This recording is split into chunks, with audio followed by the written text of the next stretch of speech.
बीरबल एक ईमानदार तथा धर्मप्रिय व्यक्ति था। वह प्रतिदिन ईश्वर की आराधना बिना नहाए किया करता था। इससे उसे नैतिक व मानसिक बल प्राप्त होता था। वह अक्सर कहा करता था कि ईश्वर जो कुछ भी करता है मनुष्य के भले के लिए करता है। कभी कभी हमें ऐसा लगता है कि ईश्वर हम पर अपनी कृपा दृष्टि नहीं रख रहा, पर ऐसा होता नहीं। वह हमको थोड़ी पीड़ा इसलिए देता है ताकि बड़ी पीड़ा से बचा जा सके। एक दरबारी को बीरबल की ऐसी बातें पसंद न आती थी। एक दिन वही दरबारी भरे दरबार में बीरबल को संबोधित करते हुए बोला, देखो ईश्वर ने मेरे साथ क्या किया। कल शाम को जब मैं जानवरों के लिए चारा काट रहा था तो अचानक मेरी छोटी उंगली कट गई। क्या अब भी तुम यही कहोगे कि ईश्वर ने मेरे लिए अच्छा किया है? कुछ देर चुप रहने के बाद बीरबल बोला, मेरा अब भी यही विश्वास है, क्योंकि ईश्वर जो भी कुछ करता है मनुष्य के भले के लिए ही करता है।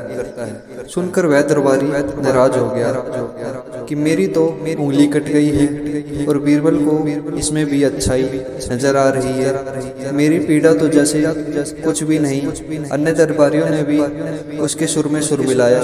तभी बीच में हस्तक्षेप करते हुए बादशाह अकबर बोले, बीरबल हम भी अल्लाह पर भरोसा रखते हैं, लेकिन यहाँ तुम्हारी बात से सहमत नहीं है। इस दरबारी के मामले में ऐसी क्या बात है जिसके लिए उसकी तारीफ की जाए? बीरबल बोला, ठीक है जा अपना, अब तो समय ही बताएगा। 3 महीने बीत चुके थे। वह दरबारी जिसकी उंगली कट गई थी घने जंगल में शिकार खेलने निकला हुआ था। एक हिरण का पीछा करते हुए वह भटक कर आदिवासियों के हाथों में जा पड़ा। वे आदिवासी अपने देवता को प्रसन्न करने के लिए मानव बलि में विश्वास रखते थे। अतः वे उस दरबारी को पकड़कर मंदिर में ले गए बलि चढ़ाने के लिए। लेकिन जब पुजारी ने उसके शरीर का निरीक्षण किया तो उसके हाथ की एक उंगली कम पाई। नहीं, इस आदमी की बलि नहीं दी जा सकती। मंदिर का पुजारी बोला, यदि 9 उंगलियों वाले इस आदमी को बलि चढ़ा दिया गया तो हमारे देवता बजाय प्रसन्न होने के क्रोधित हो जाएंगे। अधूरी बलि उन्हें पसंद नहीं है। हमें महामारियों, बाढ़ या सूखे का प्रकोप झेलना पड़ सकता है, इसलिए इसे छोड़ देना ही ठीक होगा। और उस दरबारी को मुक्त कर दिया गया। अगले दिन वह दरबारी दरबार में बीरबल के पास आकर रोने लगा।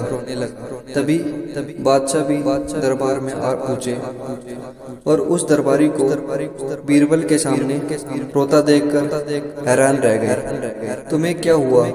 रो क्यों रहे हो? अकबर ने सवाल किया।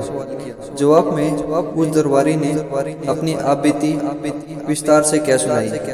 वह बोला, अब मुझे विश्वास हो गया है कि ईश्वर जो कुछ भी करता है मनुष्य के भले के लिए ही करता है। यदि मेरी उंगली न कटी होती तो निश्चित ही आदिवासी मेरी बलि चढ़ा देते। इसलिए मैं रो रहा हूँ, लेकिन ये आंसू खुशी के हैं। मैं खुश हूँ क्योंकि मैं आज जिंदा हूँ। बीरबल के ईश्वर पर विश्वास को संदेह की दृष्टि से देखना मेरी भूल थी। अकबर ने मंद मुस्कुराते हुए दरबारियों की ओर देखा जो सिर झुकाए चुपचाप खड़े थे। अकबर को गर्व महसूस हो रहा था कि बीरबल जैसा बुद्धिमान उसके दरबारियों में से